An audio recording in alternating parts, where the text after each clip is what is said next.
તો મિત્રો આજનો જમાનો યુપીઆઈ અને ડિજિટલ પેમેન્ટ્સનો છે। અત્યારે લોકો યુપીઆઈમાં ટ્રાન્ઝેક્શન કરી રહ્યા છે। દરેક લોકો તેને યુપીઆઈ ઉપયોગ કરી રહ્યા છે। ને નાના નાના જે રેકડીવાળા હોય, ઠેલાવાળા હોય કે પછી મોટા મોટા દુકાનદારો હોય, બધા જ તેને યુપીઆઈથી પેમેન્ટ લઈ રહ્યા છે। અને બધી જગ્યાએ તમને યુપીઆઈ પેમેન્ટનો ઓપ્શન મળી જાય છે।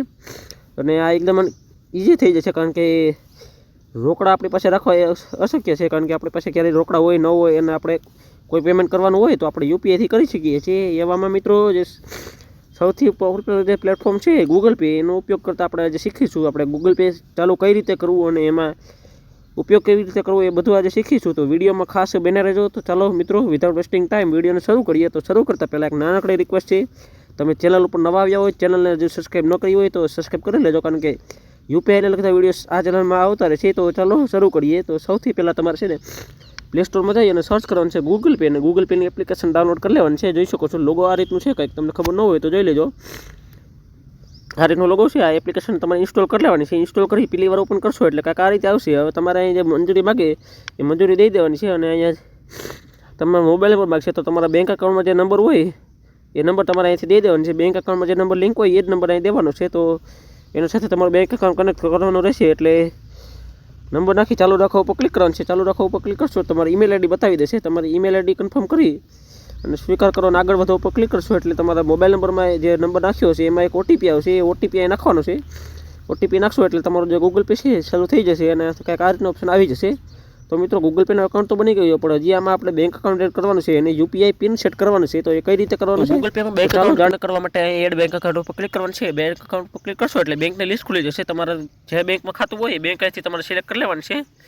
તો આ ભારતની તમામ બેંકો અહીં મળી જશે। તમારે જે બેંક હોય સિલેક્ટ કરી શકો છો, અથવા અહીંથી સર્ચ પર કરી શકો છો, તમને મળી જશે। તો હું બેંક સિલેક્ટ કરી લઉં છું। ત્યારબાદ કન્ટિન્યુ પર ક્લિક કરવાનું છે એટલે તમારા મોબાઈલ નંબરમાં એક ઓટીપી આવશે અને તમારે બેંક એકાઉન્ટ સાથે જે નંબર લિંક હશે અથવા જે નંબર પરથી જે બેંક એકાઉન્ટ લિંક હશે એનું નામ આવી જશે, અને એ બેંક એકાઉન્ટના છેલ્લા 4 આંકડા અહીં તમને બતાડી દેશે। જોઈ શકો છો અહીં બેંકના છેલ્લા 4 આંકડા બતાડે છે।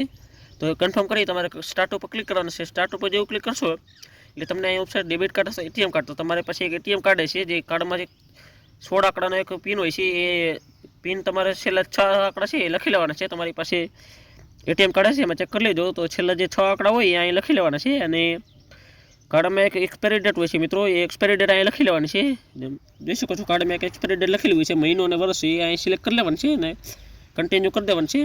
તો જેવું કન્ટિન્યુ પર ક્લિક કરશો તો કંઈક આ રીતે ઓપ્શન ખુલી જશે। હવે તમારે આમાં એક યુપીઆઈ પિન સેટ કરવાનો રહેશે, જેના પિનથી તમે પેમેન્ટ કરશો। તો અહીં ક્રિએટ પિન ઉપર ક્લિક કરવાનું છે। ક્રિએટ પિન ઉપર જેવું ક્લિક કરશો એટલે તમારી સામે કંઈક આ રીતનું ઓપ્શન આવી જશે। તો હું ક્રિએટ પિન ઉપર ક્લિક કરી દઉં છું। તો જેવું ક્લિક કરશો એટલે કંઈક આ રીતે ઓપ્શન આવી જશે। હવે તમને ફરીથી એક ઓટીપી આવશે અને તમારે જે એ ઓટીપી છે અહીં એન્ટર કરી દેવાનું છે। ઓટીપી એન્ટર કરશો એટલે નેક્સ્ટ કરવાનું છે। હવે અહીં તમને ઓપ્શન મળશે ક્રિએટ ફોર ડાયરેક્ટ પિન। તો મિત્રો, અમુક બેંકમાં 4 અંકના હોય છે, અમુકમાં 6 હોય છે। તો તમારા બેંકના પ્રમાણે તમારે પિન સેટ કરી દેવાનું છે। આ પિન તમારે કોઈ પણ ટ્રાન્ઝેક્શન માટે ઉપયોગ કરવાનું છે। તમે કોઈ પણ પૈસાની લેવડ દેવડ કરશો, કોઈને પૈસા મોકલશો, કોઈ રિચાર્જ કરશો, ત્યારે તમારે આ પિન નાખવાનું રહેશે। તો આ પિન તમારે યાદ રાખી લેવાનું છે। તો હું પિન નાખી દઉં છું। ત્યારબાદ નેક્સ્ટ ઉપર ક્લિક કરી દેવાનું છે। નેક્સ્ટ ઉપર જેવું ક્લિક કરશો એટલે ફરીથી તમારે એનો એ પિન બીજી વાર નાખવાનું છે, એટલે કન્ફર્મ થઈ જાય કે તમારાથી કોઈ ભૂલ થતી નથી ને। તો તમારે કન્ફર્મ કરવા માટે ફરી નાખી અને નેક્સ્ટ કરી દેવાનું છે। તો મિત્રો, તમારે ગૂગલ પે બનીને તૈયાર છે। તો મિત્રો, તમારો ગૂગલ પે બનીને તૈયાર છે। હવે તમે આનો ઉપયોગ કરી શકો છો અને કોઈ પણ જાતનું ટ્રાન્ઝેક્શન કરી શકો છો। તો મિત્રો, આજના વિડીયોમાં આટલો જ। વિડીયો પસંદ આવ્યો હોય તો વિડીયોને લાઈક કરજો। ચેનલ ઉપર નવા આવ્યા હોય તો ચેનલને સબસ્ક્રાઈબ કરજો, કારણ કે આવા જ વિડીયોઝ આ ચેનલમાં આવતા રહેશે। તો thank you for watching. Bye bye.